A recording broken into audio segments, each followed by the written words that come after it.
नमस्कार शेतकरी मित्रांनो, मागच्या वर्षी म्हणजे जून महिन्यामध्ये चांगला पाऊस झाला आणि चांगला पाऊस झाल्यामुळे पेरणी व्यवस्थित झाल्या।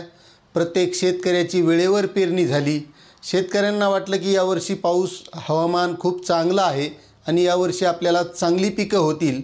मात्र त्यानंतर जुलैच्या एंडिंगला ऑगस्ट आणि सप्टेंबर महिन्यामध्ये इतकी अतिवृष्टी झाली की या अतिवृष्टीमध्ये ज्या शेतकऱ्यांनी पेरणी केली होती, पेरणी केल्याच्या नंतर बऱ्याचशा शेतकऱ्याचं नुकसान झालं आणि त्यामध्येच 2 सप्टेंबर रोजी तर इतकी अतिवृष्टी झाली की पिकं ही नेस्तनाबूत झाली, पिकं वाहून गेली आणि यामध्ये शेतकऱ्यांचं अतोनात असं नुकसान झालं होतं। आता त्यामध्ये ज्या शेतकऱ्यांनी पीक विमा काढला होता त्या शेतकऱ्यांचा फायदा होणार आहे, कारण आता ही नुकसान भरपाई जी आहे ती 25% अग्रिम मिळणार आहे। मात्र यामध्ये महत्त्वाची एक गोष्ट आहे शेतकरी मित्रांनो, की ज्या शेतकऱ्यांनी तक्रारी केल्या होत्या त्या शेतकऱ्यांना या माध्यमातून आता ही मदत मिळू शकते। आता पाऊसच एवढा झाला होता आणि एवढा पाऊस झाल्यामुळं ज्या 2 सप्टेंबरला पाऊस झाला होता तर त्यामध्ये शेतकऱ्यांनी सुद्धा मोठ्या प्रमाणात तक्रारी दाखल केल्या होत्या।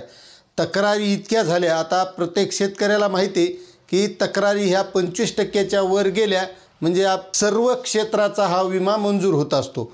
आता त्यामध्ये 9 सप्टेंबर रोजी जिल्हास्तरीय जी समिती असते त्या समितीची बैठक झाली आणि त्या बैठकीमध्ये या तक्रारींची पाहणी करण्यात आली, तर त्या 25%च्या वर तक्रारी गेल्या होत्या। त्यामुळे आता शेतकऱ्यांना 25% अग्रिम हा मंजूर झालेला आहे आणि सध्या गाजत असलेला बीड जिल्हा आणि या बीड जिल्ह्याला हा 25% अग्रिम मंजूर झालेला आहे आणि त्याचबद्दलची माहिती आपण आजच्या व्हिडिओमधून घेणार आहोत।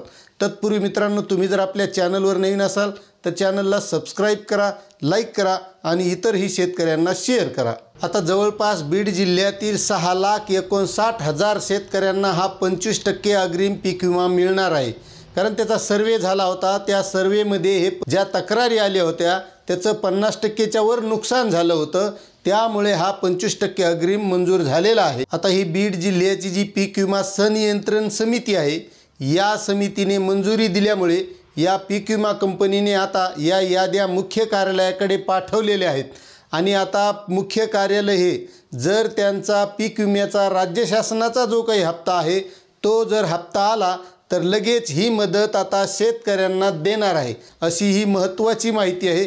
आणि मित्रांनो, प्रत्येक तालुक्यासाठी नेमकी ही मदत किती मिळणार आहे ते सुद्धा आपण आजच्या व्हिडिओमधून जाणून घेणार आहोत। आणि महत्त्वाचं म्हणजे बीड जिल्ह्यातील जे सर्वे झालेले शेतकरी होते 6,59,000 या शेतकऱ्यांना 25% अग्रिम दिला जाणार आहे आणि उर्वरित जे वैयक्तिक तक्रारदार आहेत अशा 2,44,000 शेतकऱ्यांना सुद्धा ही मदत दिली जाणार आहे। आता प्रत्येक तालुका वाईज ही नेमकी मदत किती आहे तर आपण ती मदत सुद्धा बघूया। तर मित्रांनो, अंबाजोगाईसाठी 55,714 हे अग्रिम पात्र शेतकरी आहेत आणि नुकसान पात्र शेतकरी हे 10,576 आहेत।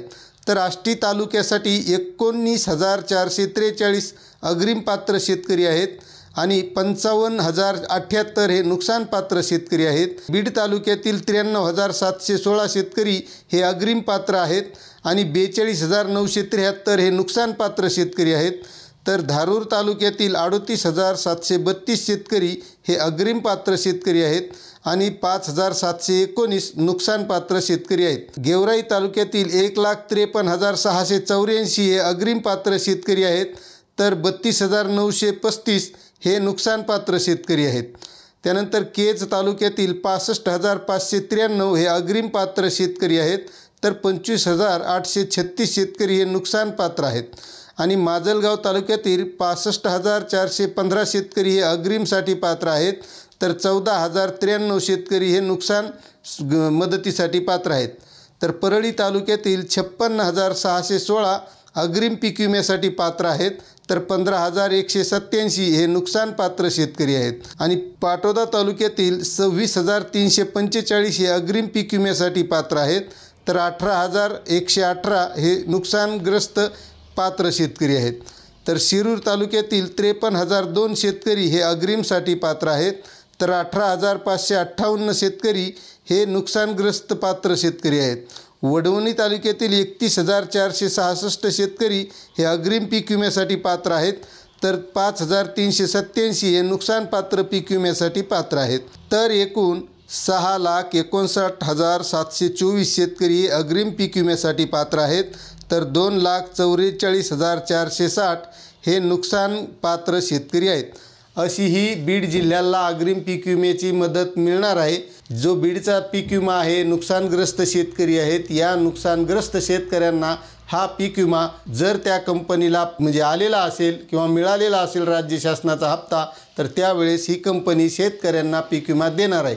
अशी ही माहिती होती. आपल्याला माहिती कशी वाटली नक्कीच कमेंट करा आणि चॅनलवर नवीन असाल तर सबस्क्राईब करा, लाईक करा आणि इतरही शेतकऱ्यांना शेअर करा.